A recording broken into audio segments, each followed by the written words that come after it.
Ya, shalom para sahabat pelayanan. Kita bertemu lagi di seri yang keempat. Ya, untuk perkongsian firman Tuhan kita pada pagi hari ini.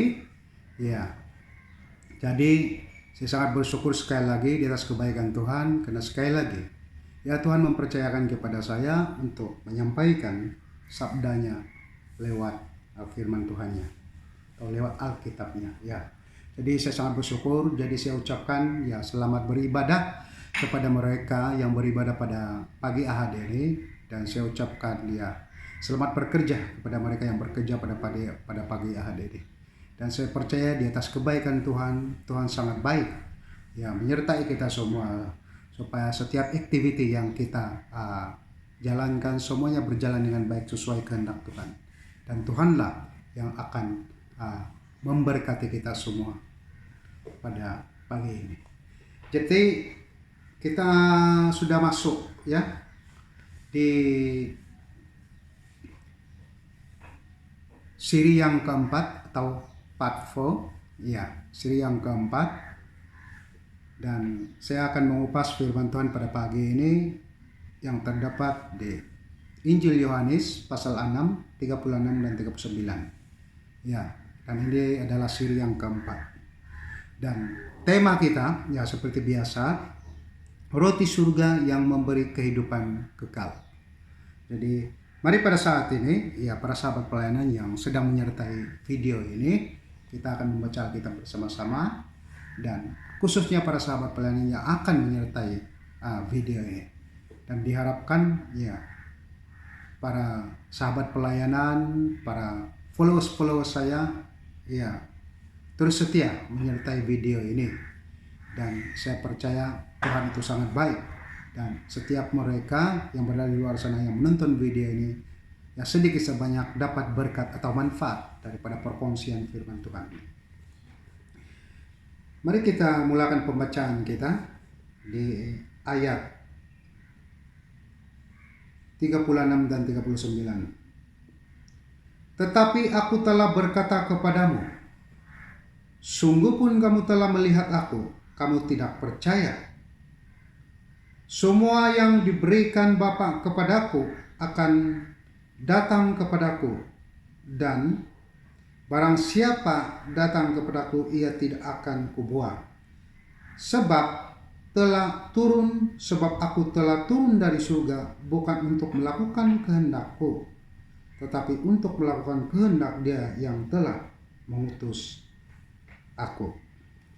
Dan ayat ke-39, dan inilah kehendak Dia yang telah mengutus aku, yaitu supaya dari semua yang telah diberikannya kepadaku jangan ada yang hilang, tetapi supaya kubangkitkan pada akhir zaman. Mari kita berdoa. Tuhan Bapa Surgawi, ya saya berdoa pada pagi ini Tuhan, sesuai dengan kehendak-Mu Tuhan dan rencana-Mu lewat pelayanan ya perkongsian video ini, baik di YouTube maupun di Facebook dan di mana-mana media massa. Hamba-Mu ini percaya Tuhan, hamba-Mu ini hanya berserah kepada Engkau, dan Engkaulah Allah yang akan memberkati, menuntun, memimpin, dan hanya Engkaulah Allah tempat hamba ini berserah Tuhan untuk meminta kekuatan, urapan baru dan hikmat, supaya firman Tuhan ini dapat disampaikan dengan sebaik mungkin Tuhan, sesuai dengan kehendak Tuhan, supaya banyak orang di luar sana yang akan diselamatkan melalui pendengaran penglihatan mereka, bahkan mereka akan dirubah oleh firman ini.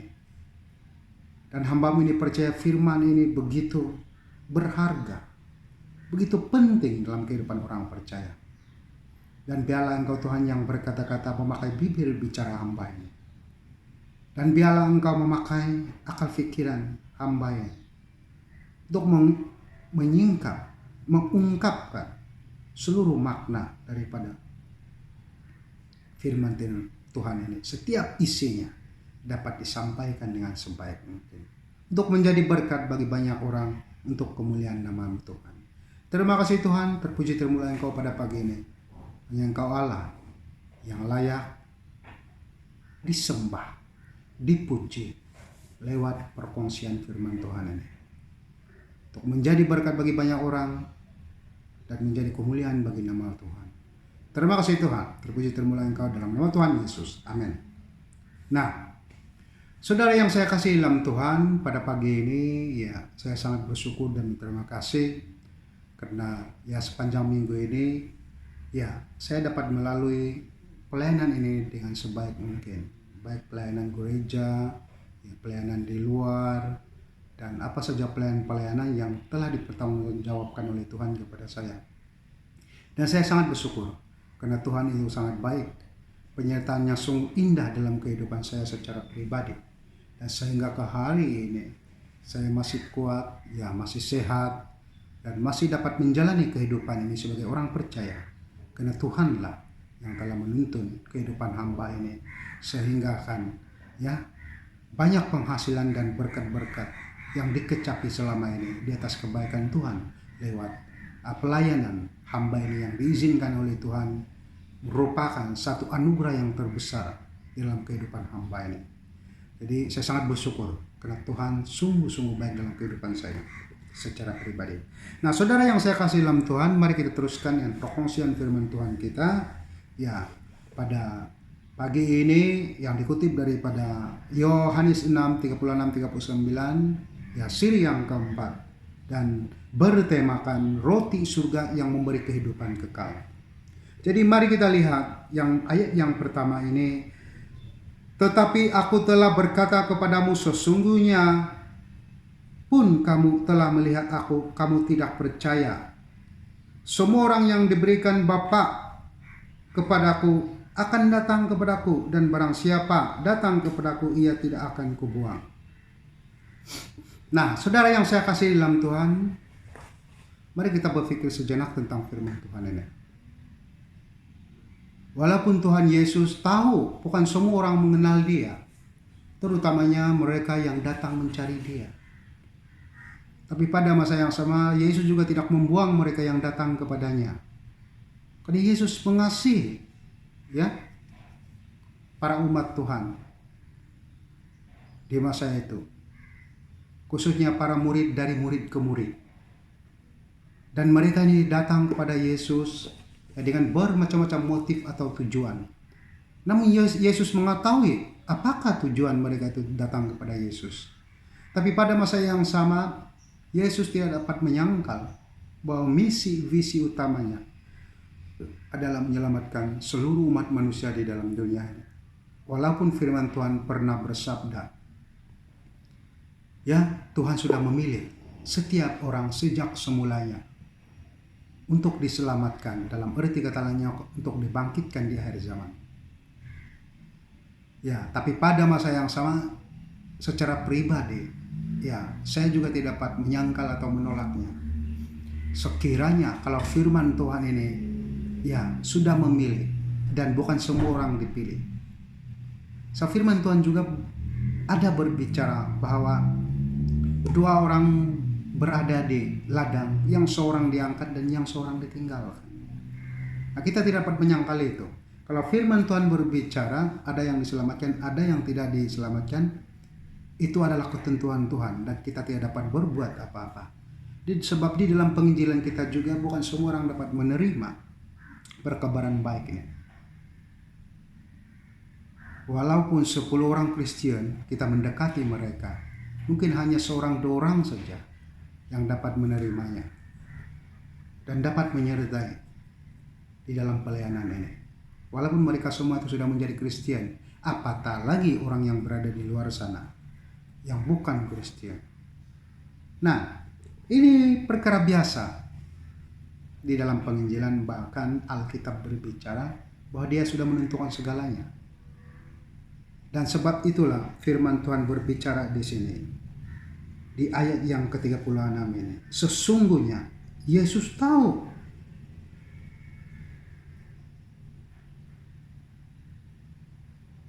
Yesus tahu mereka semua ini. Dari hati mereka sampai dari pikiran mereka. Mereka datang kepada Yesus itu bukan karena mereka percaya. Walaupun mereka sudah melihat Dia, Yesus yang sedang berdiri di hadapan mereka. Walaupun mereka sudah melihat ya mujizat-mujizat dia, salah satu daripada mujizat yang menarik perhatian orang adalah memberi makan kepada 5.000 orang itu. Dan cerita itu adalah cerita yang paling famous dan tergempar di masa itu. Dan banyak orang tahu, bukan saja di Yerusalem, bahkan di kota-kota yang berada di luar Yerusalem itu sendiri, mencari-cari Yesus.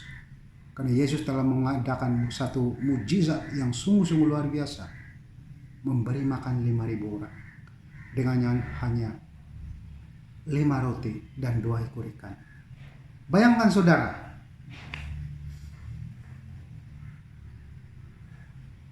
jadi ini sudah cukup membuktikan bahwa setiap orang yang mencari Yesus, ya bukan karena Yesus, bukan karena keselamatan, tapi karena perut, karena ingin meneruskan kehidupan, karena makanan, keperluan jasmani, karena itu. Dan kita percaya juga motif-motif yang seperti ini sehingga ke hari ini banyaknya orang mencari gereja dengan tujuan yang seperti itu. Mencari pelayanan, mencari Tuhan lewat gereja dengan tujuan seperti itu. Nah, sebab itulah ini merupakan ya satu teguran atau nasihat Yesus. Tetapi aku telah berkata kepadamu sesungguhnya, sungguh pun kamu telah melihat aku, kamu tidak percaya. Nah, mari kita berbicara tentang perkara ini. Sungguh pun kita melihat Tuhan. Kalau kita tidak percaya Dia, tak mungkin kita akan memperoleh keselamatan. Walaupun kita sudah dipilih sejak semulanya. Karena saya selalu memberi nasihat ini kepada para sahabat pelayanan. Saya percaya, ya, keselamatan itu untuk manusia semua. Tapi kalau Tuhan sudah memilih sejak semulanya, belum tentu keselamatan itu kekal kepada seseorang. Walaupun 10 tahun yang lepas, 20 tahun yang lepas, seseorang itu pernah mengabdikan diri kepada Tuhan. Dan kadang-kadang orang mengandalkan pelayanan yang lepas, 10 tahun yang lepas.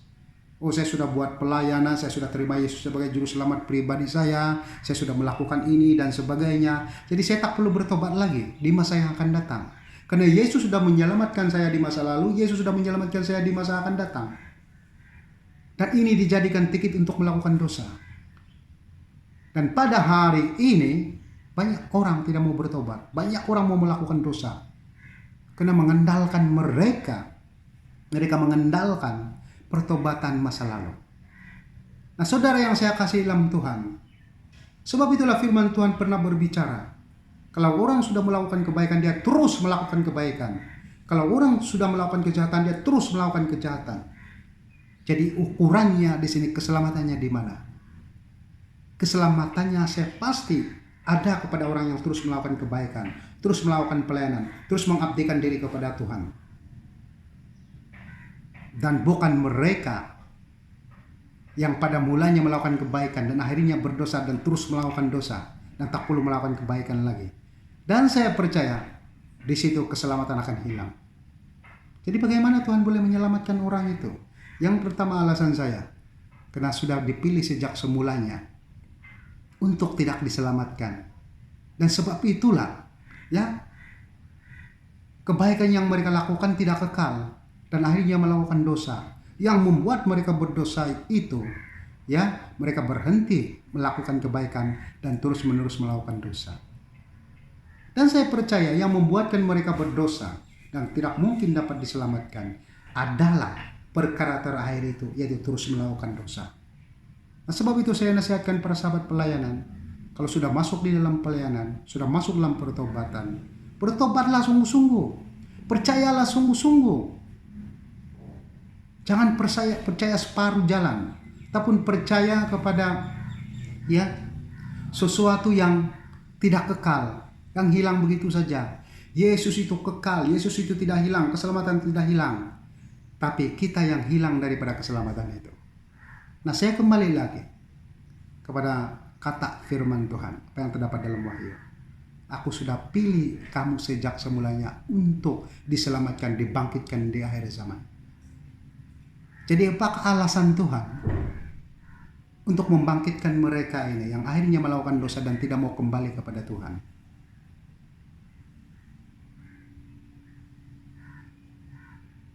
Dan saya percaya Tuhan itu adil. Tuhan itu sangat adil. Tak mungkin Tuhan menyelamatkan seseorang yang tidak berhenti melakukan dosa. Tak mungkin ada surga bagi mereka yang telah melakukan dosa dan meninggalkan keselamatannya dan kembali kepada dosa, dan sampai dia mengakhiri hidup dia melakukan dosa. Saya percaya Tuhan itu adil. Jadi bayangkan orang yang telah melakukan kebaikan, telah melakukan segala perintah Tuhan, dan ini orang melakukan kejahatan dan melakukan dosa selama-lamanya. Oleh karena adanya ayat ini dipilih sejak semulanya, menggunakan ayat ini tiket sebagai untuk masuk surga, dan akhirnya memutuskan melakukan dosa pun boleh masuk surga. Itu tidak adil bagi mereka yang telah melakukan kebaikan sampai akhir hidup mereka.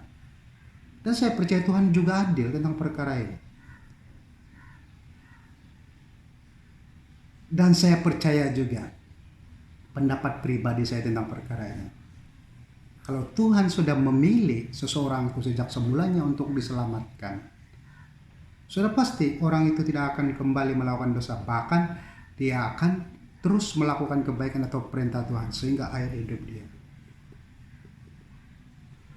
Sebab yang baik sudah dipilih, itu berarti yang jahat pun sudah dipilih. Dan mereka ini tidak mungkin akan dapat diselamatkan. Nah, ini tak dapat disangkal, ini kekuasaan Tuhan, karena Tuhan sendiri yang telah memilihnya. Dan sebab itulah apa yang dikatakan oleh firman Tuhan di ayat 36 di sini, tetapi aku telah berkata kepadamu, sungguh pun kamu telah melihat aku, kamu tidak percaya. Nah, ini sebuktinya. Walaupun banyak orang melihat Tuhan di masa hidup Yesus, dan sudah terbukti Yesus itu adalah Tuhan dan Juru Selamat, adalah Mesias. Tapi bukan semua mereka percaya yang Yesus itu adalah Juru Selamat. Bahkan bermacam-macam anggapan. Ya, kita kembali kepada desa Nazaret. Kecilnya desa ini tempat kelahiran Yesus. Kenapa mereka tak dapat diselamatkan semua? Dan kenapa mereka membuang Yesus? Karena mereka tidak percaya Yesus itu Juru Selamat. Yang mereka percaya Yesus anak Yusuf tukang kayu. Yesus ini manusia biasa. Dan sebab itulah mereka tak dapat diselamatkan. Bahkan mereka berusaha untuk membuang Yesus, ya, di tempat yang curam, untuk membunuh Yesus. Mereka tidak percaya. Karena mereka kenal Yesus, mereka lebih kepada sisi manusia Yesus, tapi mereka tidak melihat kepada sisi ketuhanan Yesus sebagai sang juru selamat pribadi mereka yang sepatutnya mereka harus percaya. Tapi mereka percaya kepada diri sendiri, apa yang orang pikir Yesus itu manusia biasa. Nah, sebab itulah saya percaya mereka juga tidak dapat diselamatkan. Nah, saya suka mengutip ayat ini daripada pendeta Isra Suruh. Dia mengatakan tiket untuk masuk surga cukup untuk menyangkal Yesus. Cukup untuk tidak menerima Yesus sebagai juru selamat pribadinya. Ya, kalau kita tidak menerima Yesus sebagai juru selamat pribadinya dan kita tidak percaya dia, di hari penghakiman kita akan tanggung dosa kita sendiri. Sebab setiap orang yang percaya kepada Yesus, Yesus sudah menanggung dosa mereka di atas kayu salib. Ya.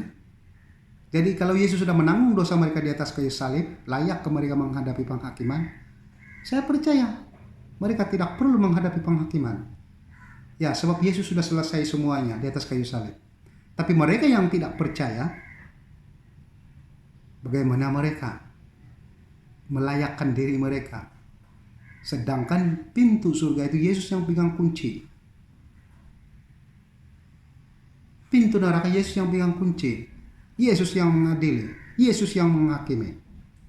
Apa kata firman Tuhan? Tiada satu pun manusia lolos, berjaya keluar daripada penghakiman.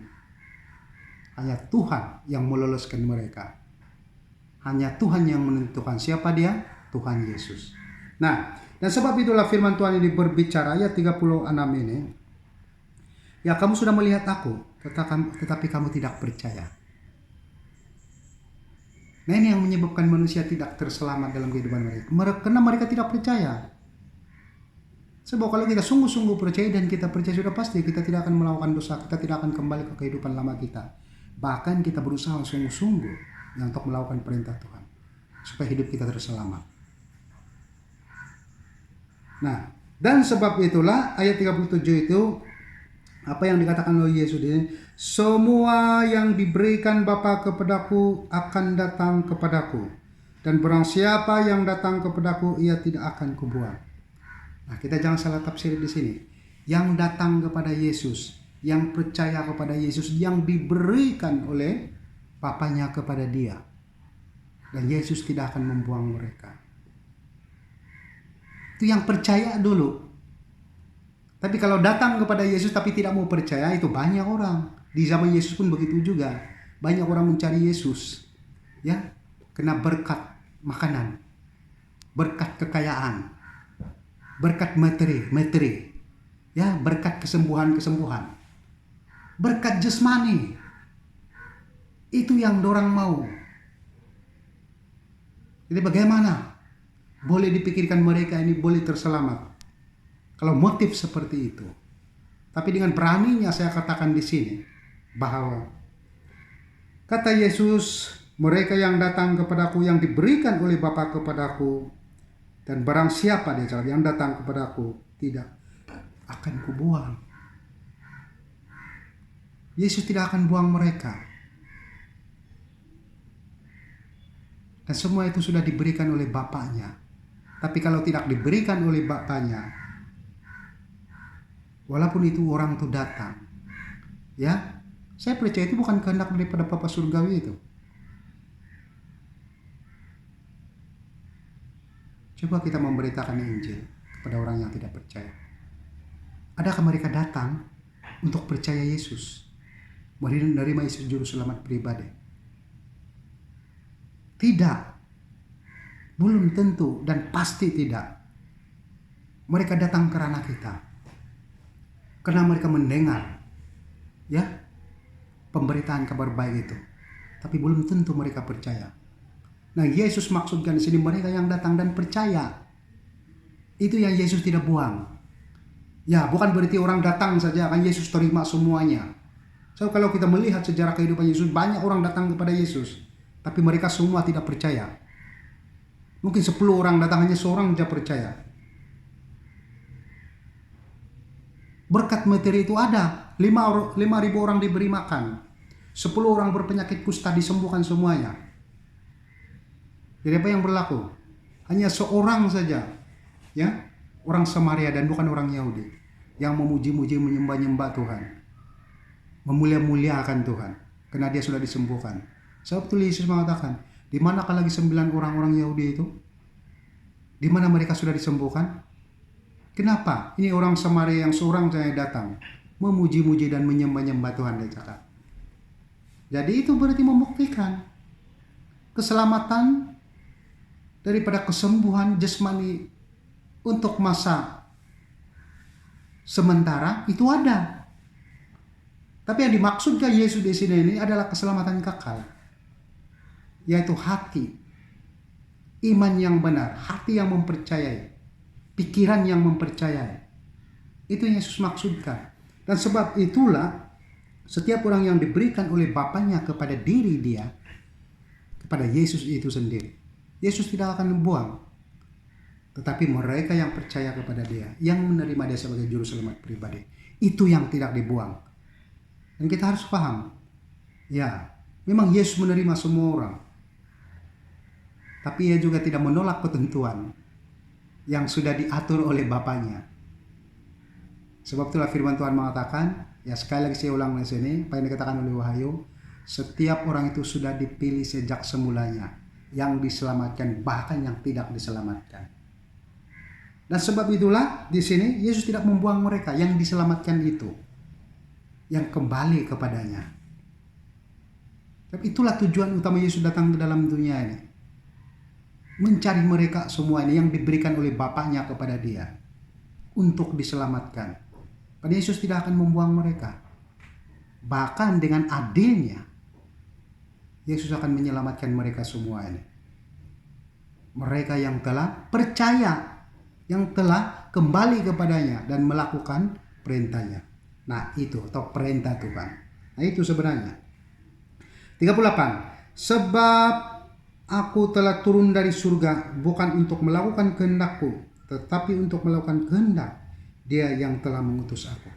Nah, sekali lagi saya katakan di sini, yang selalu disalahpahamkan oleh agama-agama yang lain.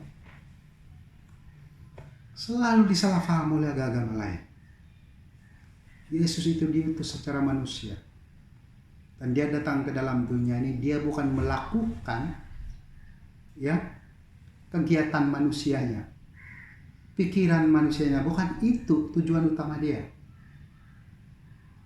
Tapi Tuhan yang menjadi manusia itu, dia datang ke dalam dunia ini, ia melakukan kehendak Tuhan atau Bapanya di surga. Yang melakukannya itu manusianya. Manusia Yesus melakukan perintah Allah Bapanya di surga. Nah, itu maksud dia. Ya, bukan berarti dia diutus, dia bukan Tuhan, bukan begitu. Yang diutus itu kemanusiaannya. Dan yang melakukan perintah itu adalah kemanusiaannya. Perintah siapa? Perintah Tuhan, Allah Bapanya di surga. Ya. Jadi setiap kali Yesus berbicara seperti ini, dia mewakili manusia dia sebagai utusan. Ya, dia mewakili manusia dia. Saya diutus oleh Bapakku di surga untuk melakukan kehendak dia. Dan bukan berarti dia bukan Tuhan. Pada masa yang sama manusianya bercakap-cakap, tapi pada masa yang sama Tuhannya bekerja di dalam kemanusiaan dia. Nah, kita jangan berpikir Roh Tuhan dan Roh Allah Bapa terpisah. Tidak. Pada waktu yang sama mereka bersama-sama. Kan di Yohanes 1 itu apa yang dikatakan oleh firman Tuhan di situ. Pada mulanya adalah firman. Firman itu bersama-sama dengan Allah. Dan Allah itu adalah firman. Dan firman menjadi manusia. Ya, yang terpisahnya yang manusia dan Allahnya. Tapi firman dengan Allah tidak pernah terpisah. Kalau firman sudah menjadi manusia, firman itu adalah Allah. Allah adalah firman. Jadi Roh Allah Bapa dan Roh yang ada dalam Yesus adalah Roh yang sama. Sebab itulah kemanusiaan Yesus dapat melakukan segala sesuatu perintah Bapa di surga. Saya memiliki Roh yang sama. Roh yang saya katakan itu adalah Roh Allah atau Roh Kudus. Yang itu tak dapat dipisahkan oleh ruang dan waktu. Yang dipisahkan di sini adalah manusia Yesus itu. Dan Roh Tuhannya itu dipisahkan. Ya, maksud saya di sini kan yang kelihatannya manusia saja, Roh kan tidak kelihatan. Ya. Kenapa saya mengatakannya dipisahkan? Ya, seolah-olah dipisahkan. Kenapa? Dia dalam diri Yesus itu sendiri, tidak kelihatan Roh itu. Ya, itu yang tidak kelihatan. Walaupun Roh itu kan bersama-sama dengan Tuhan. Allah Bapa bersama-sama di dalam tubuh Tuhan Yesus. Ya, itu yang saya maksudkan. Seolah-olah dia terpisah, sebab tak kelihatan Roh itu. Nah, itu yang manusia di zaman ini bingung memikirkan itu. Yesus kenapa dikatakan Tuhan? Sedangkan dia itu manusia, sebab melihat kepada sisi manusianya. Tapi kalau melihat kepada sisi Tuhannya, Tuhan itu ada di dalam dirinya. Dan tak mungkin dipisahkan. Ya, dengan Bapa surga, Bapa Allah Bapa surgawi yang berada di surga sana. Ya. Yang ada di dalam diri Tuhan Yesus. Sebenarnya mereka tidak terpisah. Cuma terpisah dalam ruang. Ya, di alam yang lain. Ya, di alam yang lain terpisah, manusianya dan Tuhannya. Itu saja yang memisahkan. Tapi pada masa yang sama di alam reality mereka bersama-sama. Ya, so kalau tidak bersama-sama bagaimana Yesus boleh berkoneksi, berinteraksi dengan Bapa dia di surga? Macam mana dia tahu arahan-arahan Bapa dia di surga kalau mereka terpisah? Ya, secara reality. Tapi mereka tidak terpisah, sebab itulah mereka ada connection yang baik. Ya, yang saya katakan terpisah ini dari penglihatan kita. So ketika kita tak nampak roh, ya kita nampak manusianya saja. Nah, secara penglihatan seperti itu terpisah. Ya, tapi realitinya sebenarnya mereka tidak terpisah. Walaupun Tuhan itu berada di alam roh, di ruang roh. Ya, dia tetap berada di dalam diri Tuhan Yesus itu. Di waktu yang sama, masa yang sama. Nah, itu yang saya maksudkan. Ya, jangan pula disalah paham di sini. Oh, mereka terpisah. Jadi kenapa manusianya ya dianggap Tuhan kalau rohnya terpisah dengan dia? Kalau roh terpisah dengan Yesus, itu berarti ya Yesus tiada roh. Ya, jadi bayangkan kalau manusia ini tiada roh, ya sudah pasti dia akan jadi mayat. Dia akan mati. Tapi bila dia adalah ada roh, dia boleh hidup. Nah, banyak orang menafsirkan seperti ini. Yesus itu kan manusia biasa. Ya. Jadi bagaimana dengan roh manusia dia? Itu pertanyaan orang. Nah, dan jawaban saya di sini, ya, perlukah Yesus roh manusia biasa? Saya rasa tak perlu. Karena sudah ada roh Tuhan dalam diri dia. Yang hidup di tubuh manusianya adalah roh Tuhannya. Nah, saya pikir seperti itu. Nah, saudara yang saya kasih, apa kata Tuhan Yesus tentang perkara ini? 37 ini. Semua yang diberikan Bapa kepadaku akan datang kepadaku, dan barang siapa datang kepadaku, ia tidak akan kubuang. 38. Sebab aku telah turun dari surga bukan melakukan kehendakku, tetapi untuk melakukan kehendak Dia yang telah mengutus aku. Nah, inilah yang kita bahas sekarang ini. Yang tadi itu saya mau membahaskan ya tentang persamaan, tentang perbezaan, tentang makna alam roh, tentang makna roh Tuhan yang berada dalam diri Tuhan Yesus, tentang makna Yesus itu siapa. Ya, jadi sebagai orang Kristen yang sejati, ya mereka tidak dapat dipisahkan. Itu sebab kita panggil dia Tuhan Yesus. Pada masa yang sama dia adalah Tuhan, pada masa yang sama dia adalah manusia. Dan pada masa yang sama, ya oleh karena kelihatannya seolah-olah mereka terpisah, sebab tidak kelihatan ya roh Tuhan di situ. Ya, tetapi pada masa yang sama kelihatannya roh Tuhan itu, kuasa Tuhan itu apabila Yesus melakukan mujizat. Nah, itu kuasa Tuhannya yang dilakukan oleh manusia dia. Ya, jadi mereka ini ya secara alam roh atau ruang roh ya terpisah sebab tidak kelihatan. Tetapi pada masa yang sama, ya secara realitinya, roh Bapa di surga dan roh kudus atau roh Tuhan adalah sama. Tidak pernah terpisahkan yang bersama-sama dengan Yesus. Ya begitu. Nah, sebab itulah Yesus mengatakan di sini, seluruh tindakan perbuatannya dan apapun yang dia lakukan, itu semua adalah kehendak Bapanya di surga. Dan dia tidak sewenang-wenangnya ya melakukannya sesuai dengan pikiran manusia, kapasitasnya sebagai manusia. Tidak. Tetapi semua perkara yang dilakukan oleh manusianya adalah arahan daripada Bapanya di surga. Pada roh Tuhan yang ada di surga itu, yang ada di dalam dirinya. Itu sebab dia tahu, dia dengar, dan dia berinteraksi dengan Bapanya di surga. Dan itulah perintah-perintah yang dilakukannya sebagai utusan lewat daripada tubuh manusianya. Nah, ini harus dijelaskan baik-baik ini. Ya, so kalau tidak dijelaskan baik-baik, orang akan menyalahpahami. Ya, mungkin lebih kepada manusianya, dan sehingga kan apabila manusianya tiada sudah Tuhannya. Ya. Jadi bila tiada Tuhannya, itu berarti Yesus bukan Tuhan lagi, manusia biasa. Nah, kita sebagai orang yang percaya, kita tak dapat memisahkan Tuhannya dan manusianya. Sebab itulah kita panggil ya Tuhan Yesus.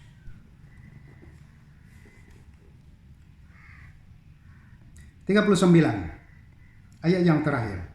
Dan inilah kehendak Dia yang telah mengutus aku, yaitu supaya dari semua yang telah diberikannya kepadaku, jangan ada yang hilang, tetapi supaya kubangkitkan pada akhir zaman.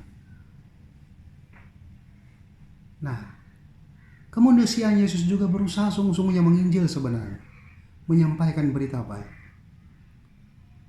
dan apa yang sudah diberikan oleh Bapaknya kepada dia yang telah mengutus dia, supaya mereka semua jangan hilang, supaya mereka semua dibangkitkan di akhir zaman. Jadi itulah tujuan utama Yesus datang ke dalam dunia ini, mencari mereka yang terhilang, supaya dibangkitkan di akhir zaman. Nah, itulah tujuan gereja di akhir zaman ini.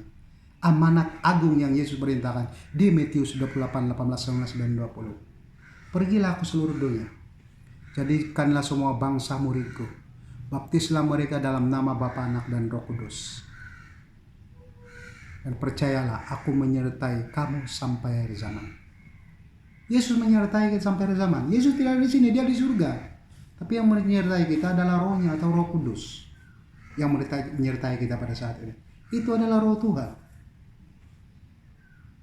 yang menyertai kita semua sampai akhir hidup kita, sampai sepanjang zaman, sampai berakhirnya dunia ini. Roh Tuhan atau Roh Yesus itu sendiri, atau Roh Kudus, itulah Roh Tuhan.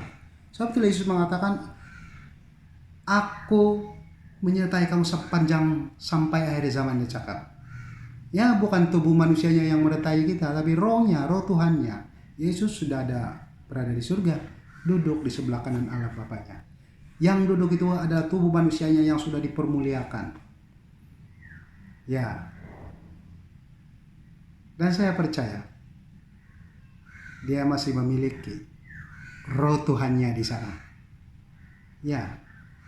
Dia akan dikandung oleh Roh Kudus, Roh Tuhan yang masuk dalam perut Maria menjadi manusia.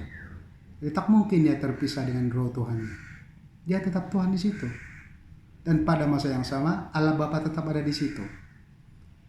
Ya, walaupun firman Tuhan tidak dapat menjelaskan dengan objeknya bentuk roh Allah Bapa itu bagaimana. Ya, tapi saya percaya roh Allah Bapa ada di sana bersama-sama dengan Tuhan Yesus. Ya, walaupun banyak agama dalam dunia ini menyangkal bahwa Tuhan Kristen ini ada 2, ada 3. Ya, tapi saya juga percaya apa kata firman Tuhan. Yesus duduk di sebelah kanan Allah Bapa. Jadi kalau Yesus duduk di sebelah kanan Allah Bapa, ya sudah pasti. Ya, ada kursi lain lagi yang diduduki oleh Allah Bapanya atau roh Tuhan itu. Sebab dia duduk sebelah kanan. Nah, itu saya punya teologi dan pikiran saya. Sesuai dengan apa yang saya dapat dalam firman Tuhan, sesuai dengan karunia, talenta yang saya ada untuk memahami firman Tuhan. Dan sebab itulah dengan beraninya saya mengatakan di sini bahwa ayat yang terakhir ini, ya, dan inilah kehendak Dia yang telah mengutus aku, yaitu supaya dari semua yang telah diberikannya kepadaku jangan ada yang hilang, tapi supaya aku bangkitkan pada akhir zaman. Ya, kemanusiaan Yesus baru sungguh-sungguh sebenarnya menyelamatkan orang, supaya jangan ada orang yang hilang, supaya semuanya dibangkitkan di akhir zaman sesuai dengan perintah Allah Bapa di surga. Nah, ini juga merupakan satu peranan gereja di zaman akhir ini. Kenapa kita mencari orang, menginjili orang, memanggil semua orang datang ke gereja? Kenapa perlunya bertobat? Kenapa perlunya kembali kepada Tuhan? Kenapa perlunya? Supaya mereka jangan hilang. Supaya mereka juga dibangkitkan bersama-sama dengan kita di akhir zaman. Ya. Dibangkitkan bersama-sama dengan kita di akhir zaman. Seluruh gereja akan dibangkitkan di akhir zaman. Yang saya katakan ini adalah umat Tuhan. Nah, itulah visi misi terutama Tuhan. Kedatangannya di dalam dunia ini. Visi misi terutamanya. Kalau kita melihat di Yohanes, Tuhan mau kembali kepada pemiliknya. Untuk mencari mereka semua yang terhilang. Tapi mereka menolak Dia. Dan firman Tuhan ini adalah buktinya. Yesus ditolak. Di desa Nazaret, kampungnya sendiri, dia ditolak oleh keluarganya sehingga ke hari ini. Ya, bukan semua Yahudi itu percaya kepada Yesus sampai mereka, ya, membangun agamanya sendiri, ideologinya sendiri tentang pencarian Tuhan. Mereka mencipta Tuhan mereka sendiri karena mereka tidak mau percaya Yesus. Dan ada juga orang Yahudi, ya, yang pertama saya katakan itu ateis, tidak percaya Tuhan, bikin Tuhan sendiri, yang percaya perjanjian lama. Mereka ini masih menunggu-nunggu bilakah Mesias datang. Yesus datang, mereka tidak mau, mereka menolak dia. Nah, ini perjanjian Taurat, hukum Taurat saja dia percaya kepada perjanjian lama. Tak pernah ada perjanjian baru mereka ini. Hanya orang-orang Kristen saja ini yang percaya perjanjian lama, yang percaya perjanjian baru, yang percaya kepada seluruh nubuatan Nabi, percaya kepada tulisan-tulisan Nabi. Tapi pada masa yang sama percaya kepada para rasul, percaya kepada Injil, percaya Yesuslah ya yang telah menggenapi nubuatan itu. Percaya Yesus adalah Tuhan. Dan paling menyedihkan, banyak agama-agama dalam dunia ini yang masih keliru, masih mencari-cari Tuhan, masih berdoa meminta petunjuk jalan yang lurus. Dah 1400 tahun masih berdoa-doa minta petunjuk jalan yang lurus. Padahal Yesus itulah jalan yang lurus bagi mereka. Nah, kenapa saya memberitahu perkara ini? Ya, supaya kita lebih mengerti lagi roti surga yang memberi kehidupan itu adalah Tuhan Yesus itu sendiri. Dia adalah roti yang kekal, roti yang tidak akan binasa, roti yang tidak akan habisnya, roti penyelamat sulung, roti yang akan mengenyangkan kehidupan rohani kita, menyegarkan ya iman kita, menyegarkan kehidupan Kristen kita, menyegarkan kehidupan rohani kita. Yesus itu adalah roti yang segar, roti yang kekal, roti yang harum, roti yang paling berharga dari segala roti yang baik, roti yang ada di surga maupun roti yang ada di bumi ini. Karena dia adalah satu-satunya roti yang dipercaya oleh Tuhan untuk menyelamatkan umat manusia. Ya, Yesus mengembarkan rotinya. Kemarin saya bagi bagi orang makan 5.000 orang. Ya, dengan 2 ikan 5 roti dia cakap. Itu Bapakku yang memberi. Dan yang sekarang ini saya adalah roti itu. Ya, yang kemarin saya bagi makan jasmani. Dan sekarang ini dia cakap saya bagi makan untuk kehidupan kekal kami di surga. Itu saya sendiri. Ya, bukan berarti Yesus itu dimakan. Tapi Yesus itu diimani, dipercayai. Dan harga dirinya, kuasanya, ya, lebih besar daripada roti-roti, makanan-makanan dalam dunia ini. Karena dia adalah pemberi makanan, pemberi berkat, pemilik surga, pemilik neraka, ya, pemilik penghakiman. Karena dia adalah firman, ya, yang telah mencipta segala sesuatunya. Jadi kekuasaannya melebihi segalanya, melebihi segala jenis roti, segala jenis makanan yang ada dalam dunia ini. So itulah dia harus dipercayai, diimani. Nah, saudara yang saya kasih dalam Tuhan, ya, ini saja perkongsian kita pada pagi ini di siri yang keempat, ya, di Yohanes 6, 36, 39. Ya, siri yang keempat yang bertemakan roti surga yang memberi kehidupan kekal. Jadi mungkin malam kita akan menghabisi siri ini. Ya, adalah 3 ayat lagi, ayat 40, 41 dan 42. Ada 3 ayat lagi. Jadi saudara yang saya kasih dalam Tuhan, ya, ini saja perkongsian kita pada pagi hari Ahad ini. Ya, saya minta maaf sekiranya ya ada teologi saya, penafsiran yang kurang tepat, kurang bagus, ya, dan mungkin susah untuk diterima di saudara. Jadi saya minta maaf, ya, karena saya juga ada kasta, ya, ada tingkat, ya, ada tingkat hikmah, ya, mungkin saya sampai ke tahap itu saja, ya, dan tidak lebih baik daripada orang lain. Ya, jadi saya harap yang dapat diterima, terima, yang tak dapat diterima, oh tidak mengapa, ya. Jadi sekian, terima kasih dan Tuhan memberkati Anda semua.